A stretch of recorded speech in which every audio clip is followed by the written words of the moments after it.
Joining us now to discuss, Doug Heye. He's a Republican strategist, former communications director for the Republican National Committee. Doug, always good to have you on. Thank you.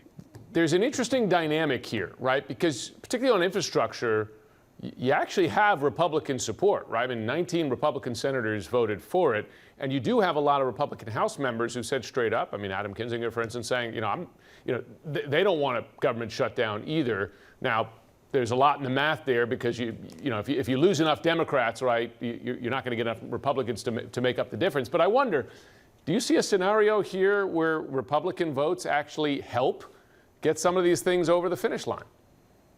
Sure, on policy, potentially so, especially on infrastructure, if we're able to get to that point, this week. As you know, Jim, I worked in House leadership for 2.5 years where we had a lot of volatility with our Republican members, an emerging group called the Freedom Caucus. Our struggle was always to get to which is what Democrats are dealing with now, called getting to 218. That's the number of votes you need to have a majority to move anything forward. Democrats' mission right now is to get to 218. They've got their own fractures. They can peel off some Republican votes. That will help on the initial infrastructure bill. Beyond that, they're going to be on their own.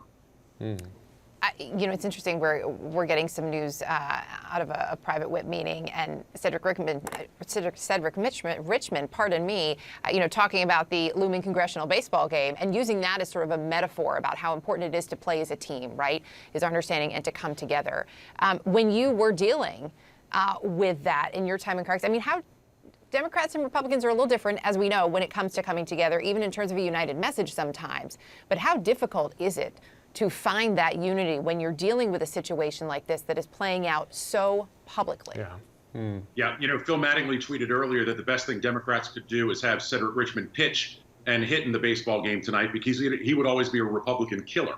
But I go back to a House Republican conference meeting when I heard a freshman Republican member say, "I didn't come here to be a part of any team." And the reality is, we see this on the Republican side with the Freedom Caucus. We see it on the Democratic side, which I would call the House Democratic Freedom Caucus, is the incentive structure is to blow up the legislative process. It's why we talk about AOCs and MTGs. We don't talk about Gus Bilirakis or Peter Welch, a Republican and Democrat who accomplished things. And so the dynamic that we're in right now reminds me a lot of 2013 when Ted Cruz was urging House Freedom Caucus members to stick it to their leadership. Bernie Sanders is playing that same role right now for Democrats. It's a great point, because we imagine this eternal fighting is new, but we've seen it. We've seen it play. By the way, it led to a shutdown. I want to ask you this, because the Republican calculation here seems to be let Democrats stew in their own juices, right? In effect here, and do damage. They're the party in power. By the way, that's true. Voters, blame the party in power. I just wonder, the game of chicken going on here, does that win over Republican voters? I mean, is it a smart calculation on the part of Republicans? Well, it certainly plays to their base. And, I go back, there's an old Frank Sinatra song. I've heard that song before, of "You're on your own, figure this out." That was Nancy Pelosi in 2018 when she told a Republican Congress and a Republican president, "We're not going to help you." The reality in politics is, this is right, it's wrong, it's up to interpretation, obviously.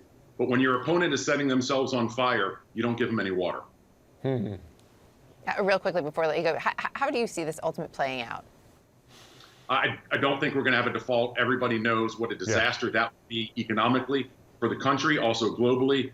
We could have a short-term shutdown. Remember, we've shut down the government for hours or a day or two at a time without any real implications. It's when you get to a week or two that you have a real problem. Infrastructure, see. We'll see. Listen, it's such a good point, because we've talked about it before. And by the way, there are enormous implications of that. But, are they that dumb? I mean, we'll see. Doug Heye, thanks very much. Congress never bet on them.